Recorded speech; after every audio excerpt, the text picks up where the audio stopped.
Hi, it's the Iris Gypsy here to bring you your August 2017 general readings. Thank you so much for joining me here today. Welcome to any newcomers who may be with us for the first time. Yes, my background and environment has changed. I am off doing the gypsy thing again. I am bouncing around Europe for a few months, Eastern Europe, currently in beautiful Poland right now. So thank you for joining me here in Poland. It's a rainy, stormy day here today. So hopefully the thunder and whatnots won't interfere with the video. Thank you always for your likes, shares, subscribes, all your feedback, your support, and your comments. Thank you so much for those of you who continue to reach out for personal one-on-one readings, and to my regular clients as well. As those of you who've been following me for a while know, I do travel frequently, but as the internet is everywhere, I still maintain my usual schedule of posting general videos, doing one-on-one readings, working with clients, etc. If any of you are interested in a personal one-on-one reading with me and you haven't read with me before, you can click on the About or Description button on my YouTube channel's homepage, which will give you a little more information in detail. Also has my email address. You can email me directly at maggie1mcguire@gmail.com. I would be delighted to work with you. I do a wide variety of readings: love and romance, compatibility chartings, year overviews, career work and finance, channeled messages, gift readings, and so on. So email me if you're interested and we'll set something up for you. Turnaround time is pretty quick because I do readings full-time, 5 to 6 days a week. It is what I do. So I'm usually able to get back with you with information within a day of your initial contact, and set up a reading anywhere within a few days, upwards of 2 weeks, but almost always within a 2-week period of time we can schedule something for you. Make sure to check your rising and your moon sign videos if you know them and if you can. As you know, these are general readings and there's many of you watching, so they're not, of course, going to mean the same thing to the same degree and intensity for everyone watching, and they couldn't possibly, one of your other signs, rising or moon, might play out a little more predictably for you. And just by watching all three, it can give you additional insight into different areas of your life for the time frame that the reading covers. So try to watch all three if you can. So moving right along, these are the beginning of the month videos, so I will be pulling the customary 2 cards for each week with an additional 9th card from the bottom of the deck for overall guidance and advice. And this video is for the water sign of Scorpio, our Scorpions, for August 2017. We begin with the 2 of Swords, followed by the 9 of Cups. We have the 8 of Swords, followed by the Ace of Swords, Strength, followed by Temperance, and the 2 of Wands, followed by the 3 of Wands, and from the bottom of the deck, overall energy and guidance is the 7 of Pentacles. This is pretty clear and straight up reading so far. And because there's so many of you watching, the specifics of your lives and how it relates to you and resonates for you are going to play out differently, of course. But and what area of your life this may resonate in can also vary. For some of you, it might be in the relationship area of your life, the emotional area of your life, and even under that umbrella, it can be different kinds of relationship: romantic, friendship, family, work. This could resonate more in the works, career, job sector of your life, or in project or spirituality. The specifics may vary because there's so many of you watching, but the energy fundamentally remains the same. So we find ourselves at the beginning of August 2017, Scorpio. I am recording this at the very end of July, with the 2 of Swords, followed by the 9 of Cups. So we have air energy with the 2 of Swords, mental, cerebral, intellectual energy, all about our belief systems and outlooks and perspectives and how it affects the way we communicate. Truth, insight, clarification, higher education and learning is also about swords. So the 2 of Swords is a card basically about feeling stuck, being at a crossroads, feeling stuck, not knowing what to do, not knowing what choice to make, what decision to make, what path to take. Sometimes there may be some of you that are maybe ending July, going into August, feeling stuck. Maybe you want to make a decision or a choice about something, but for some reason you're not quite sure what the right thing to do is. For some of you, the blindfold over this woman, this card can sometimes represent kind of a reluctance or resistance to deal with something as well. Having something in front of you which you need to look at, take the blindfold off, look at it straightforward, head on, openly and honestly. But there sometimes is a sense of reluctance and resistance to it, because if you do that, then it will pretty much put you in a position where you have to make a decision about it. You can't deny it anymore. You can't live with the 800-pound gorilla in the living room anymore. This came up for a similar reading yesterday I did for one of the other signs. So it can sometimes represent, needing to look at something and needing to deal with something, needing to admit to something, seeing something clearly and realistically, but not being ready or being afraid to do so, because then you'll have to make a choice. You'll have to take action and do something about it. Now, the Two of Swords is paired with the Nine of Cups, which is water energy. The Suit of Cups is about that watery world of our feelings, our emotional landscape, and relationships as well, all different kinds of relationships. The Nine of Cups is traditionally considered the wish fulfillment card, kind of the having your dreams come true, or just having what you want, having an overabundance, actually. Always cautionary advice with this card is, being careful what you wish for, because you just might get it. And sometimes we find it's not everything it's cracked up to be. But this is a card that does represent an overflowing cups of abundance, particularly in financial or material sense, just being at a place in your life where you feel that you have an abundance of happiness in the things that you want, particularly in your surroundings. So much so that not just enough for yourself, but enough to share with family and friends. And it's a card of abundance, fulfillment, and joy as well, of feeling like you're at a place where you have everything that you want. And I feel like for a lot of you, you may be at a place in your life or within a situation in your life that perhaps isn't working for you. Some of you, I feel like you just may be on an energetic level, whether it's in a specific area of your life, like job, work, career, or relationship, or just kind of, some of you, I feel like it's maybe just an overall umbrella feeling. Feeling kind of like you don't have this Nine of Cups feeling, but you're not, and perhaps, there's something niggling at you, perhaps deep in your subconscious about, where's my happiness? What's my joy? What do I hope in? What do I want? When I look down the road, do I look down the road? What do I see? What do I want for myself? I feel like a lot of you may be feeling that, but at the same time, not really looking at it, head on, just kind of keeping one foot in front of the other. Some of you, this is very specifically related to a situation in your life. Some of you, it's going to be a job. Some of you, it may be a relationship. A general sense of not feeling happy, or in some of it, it may be even more pronounced than that, feeling actually unhappy. Just not feeling, it feels like you're running in place and you're paddling, but you're not really getting anywhere. But at the same time, if you look at it too closely, you'll have to make a decision or take action, and you're not sure what to do, and you perhaps might be afraid to deal with it as well. So it feels like that's where a lot of you are. Of course, if this doesn't resonate for you, it doesn't resonate for you. Check your rising and your moon sign as well. So it's a sense of actually thinking about, where's your happiness? Where's your joy? What do you have hope and fulfillment in? What do you actually ultimately want for your life and your job and your career and your relationships? Feels like now is the time to kind of look at something.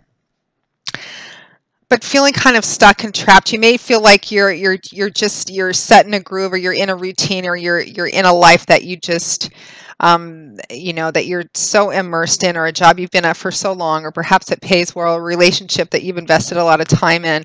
Whatever it is, it's all of these thoughts, ideas, or belief system that's kind of keeping you there, things that you keep telling yourself so that you don't really have to take action. I can't do it because of this. I can't make any changes because of that, or because of this person, or this situation, or this reason.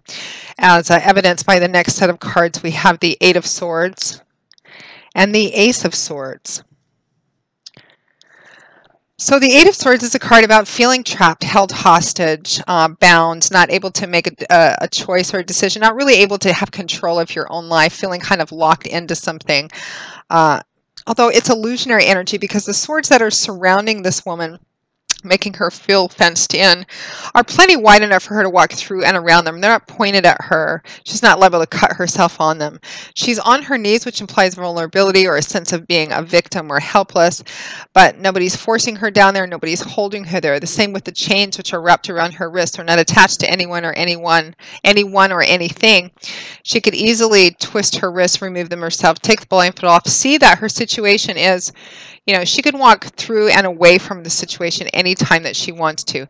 Not to say that it would be easy if you're caught up in a situation where you're unhappy or you're just not feeling fulfilled, you don't feel like you're on the right track, but you keep telling yourself, well, I can't make any major changes because of this, and I can't make any major changes because of that. So I'm kind of trapped by all these obligations or responsibilities or whatever it is. But in reality, you can at any time leave anything that you want behind. I'm not saying it would be easy and that it wouldn't have consequences and ramifications, and that you should do it in as healthy and practical and prepared a way as possible after thinking it through carefully.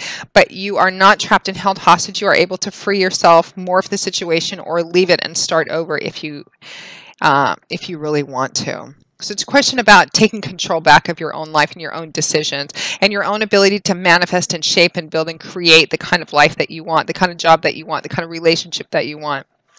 It's time to get a fresh perspective, a different perspective, to have that epiphany, that aha moment. Some of you are going to, some of you need to, because that Eight of Swords is paired with the Ace of Swords. Aces represent the beginning, seeds. And seeds, as we know, contain a lot of potential, but they have to be planted in the right kind of soil at the right time and then nurtured and taken care of so that they can manifest to their full potential and eventually end up giving back and nurturing and sustaining us. Otherwise, if they're not followed through on or acted on, they just kind of fizzle out right there in the beginning. So aces represent new starts, new beginnings, the start of a new path. The Ace of Swords, swords is ideas, words, communication, information, how we look at things. So the Ace of Swords could be for some of you having an epiphany moment, an aha moment, the light bulb going off over your head, seeing this perspective. I'm not trapped or held hostage. I may have all of these things, but I can choose to deal with them and walk away if I want to, or start over, or make changes to my life as it currently is. The Ace of Swords comes in and it cuts away all the extraneous fantasy and illusion, because swords is not about emotions, and swords is about truth, reality, illumination, clarification. So the Ace of Swords will come in and it will cut away everything that you've been avoiding looking at, or the things that you've been telling yourself with the Two of Swords and the Eight of Swords. And it exposes things for what they are. And it provides the opportunity to have a fresh perspective, a different perspective, to see yourself not as a victim and not as not having any control or the ability to make different choices or changes, but in fact quite the opposite. Now, around the middle or third week or so of August 2017, time being fluid, of course, this could be like all through the month of August and even bleeding a little bit into September. Some of you, it looks like, are having the courage to actually take a look at whatever it is that you're dissatisfied or downright unhappy with, because or want to make changes with. Maybe it's just an overall sense of unfulfillment and not just direct unhappiness, just kind of, I want to be on a different track in life. What it is in your life and to what intensity you're feeling this, of course, is going to vary depending on who you are. So Strength and Temperance, beautiful combination of cards. This is all about, they're both very complementary cards to each other, Strength and Temperance. Strength is about facing your fears, your doubts, your insecurities, wrestling with yourself, wrestling with your demons, looking at everything head on, having the courage to look at yourself, see what your fears, your doubts, your insecurities are, your assets, your challenge areas. Deal with the things that you can, live in acceptance of the things that you can't, embrace yourself, love yourself. It's a card that represents looking at yourself and having the courage to point out what you don't like and to change what you can. And it takes a lot of strength and courage to be able to do that. And you also gain a lot of strength and courage and wisdom and insight and bump yourself up a couple of notches on an evolutionary, psychological, spiritual level as well. Wrestling with your demons, taming the wild beast, which is what this lion stands for: fears, doubts, insecurities, your own demons, so to speak. Beautiful, empowering card. And it allows you to move forward into a new future in a courageous manner. And it's paired with Temperance, which is all about keeping your balance and being centered and grounded, which is typically what happens when you go through that process of strength, of wrestling and overcoming those aspects of yourself and living in acceptance and self-love of yourself afterwards as well. Temperance is about finding that center, that grounding, where nothing external, it doesn't really matter what happens, can really shake you or cause you to fall. Connecting with that part of yourself, that center, that connection to the divine, your intuition.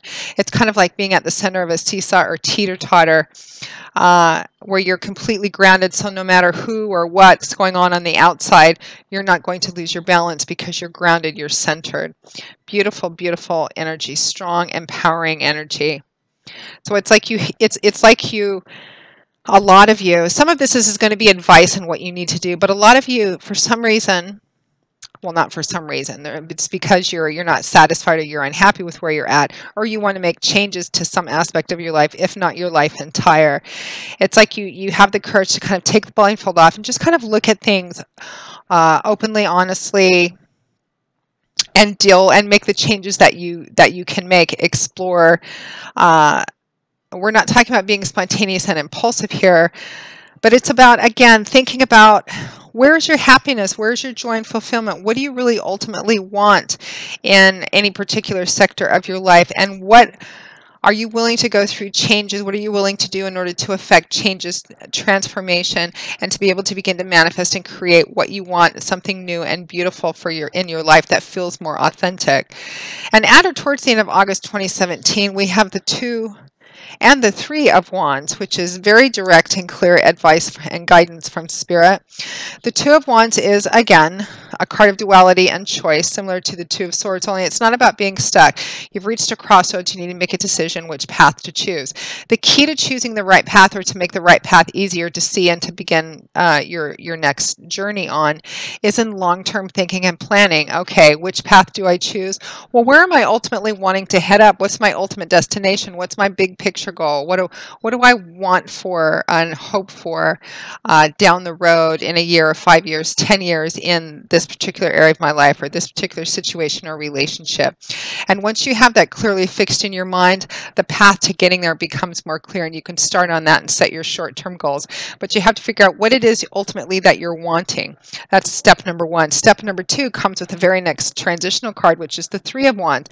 The 3 of Wands is, okay, you've set your goals.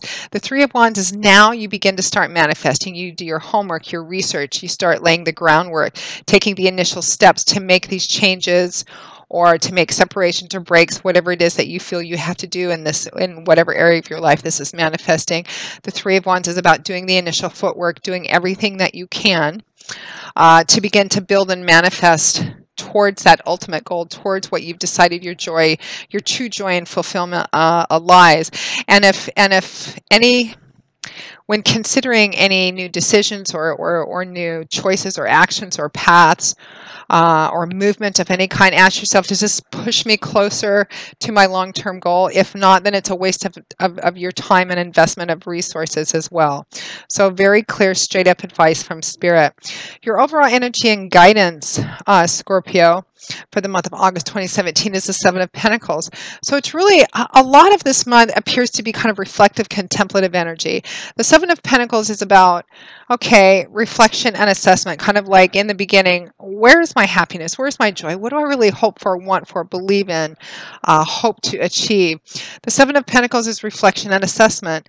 It's harvest time, and she's getting ready to pick. She's planted the seed. She's taking care of it, growing it. It's a decent harvest. We're at a 7. And it could be, again, for some of you, this isn't like a specific unhappiness issue. It may just be kind of a nebular feeling. I don't feel like I'm doing what I want to do with my life kind of thing. Some of you, it may be more specific and a little more pronounced in sadness or wanting a change. The 7 of Pentacles is about taking a look at what you currently have, taking stock. Are you getting out of your life what you've put into it? Are you getting less? Are you getting more? Is it worth continuing? Is it worth continuing investing in this direction you're going in, or this thing that you've been investing in? Should you take what you can and leave? Should you make some modifications and continue just the same crop?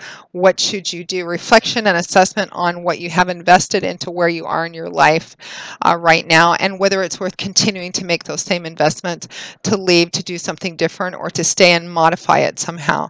So it's a card about kind of taking an internal contemplative look at your life, if there's any areas of your life that you feel dissatisfied or unhappy with, or just generally don't feel like you're on the right track, take a look at that. Try and break it down and ask yourself, what do you really want? What do you really hope for and want long term down the road, so that you can actually start manifesting this instead of being afraid to look at it or telling yourself for a variety of different reasons that you can't. So it's a real opportunity for growth and moving forward in your evolutionary process, Scorpio, which is why we're here.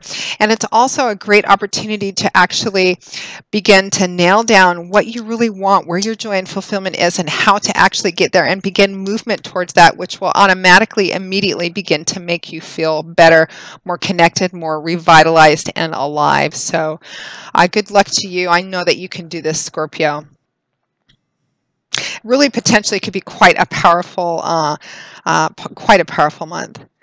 So Scorpio, that pretty much wraps up your August 2017 reading. Thank you so much for watching it. I hope you've enjoyed it. I hope that it's brought you, a bit of insight, wisdom, clarity, or food for thought anyway, food for contemplation for the next few weeks. Again, if any of you are interested in a personal one-on-one reading with me and you haven't read with me before, you can click on that about or description button on my YouTube channel's homepage, which also has my email address. You can feel free always to email me directly at Maggie1McGuire@gmail.com. I would be most happy to work with you. I will see you all again shortly, as always. And as I always say, and I always mean, Scorpio, until then, I wish you joy, peace, blessings, and a happy life. Take care, and I hope to see you back here soon. Bye-bye.